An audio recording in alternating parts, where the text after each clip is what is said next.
नमस्कार मित्रांनो, बाजार पंडित या यूट्यूब चॅनलवर आपलं स्वागत आहे। मित्रांनो, काही दिवसापासून मार्केट पडत आहे। अशातच स्मॉल कॅप आणि मिड कॅपमध्ये तर क्राइसिस असल्यासारखंच पडत आहे। स्मॉल कॅप तर 5% एका दिवसात 5% पडला आणि मिड कॅप 3 ते 2.5% पडला। अशा वेळेस भरपूर इन्व्हेस्टर जे नवीन आहेत ते दोन चुका नेहमी करतात।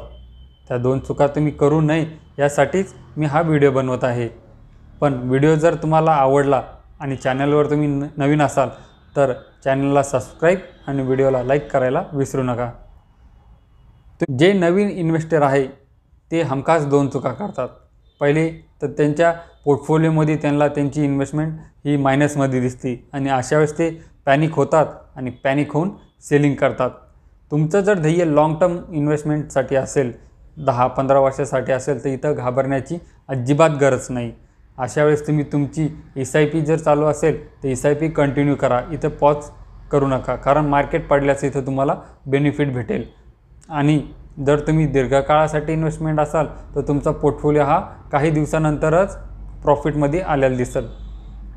मला इथं विचारतात काही जण की आता इथं मी इन्व्हेस्टमेंट लमसम इन्व्हेस्टमेंट करू का, कारण मार्केट इथून अजून किती खाली जाणार आहे हे कोणालाच माहीत नसतं।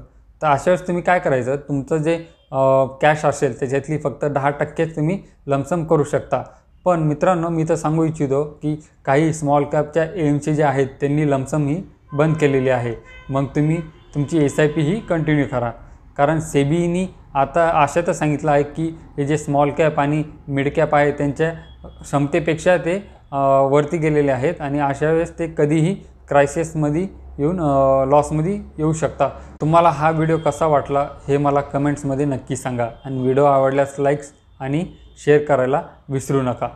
Mutual fund investments are subject to market risks. Read all scheme related documents carefully.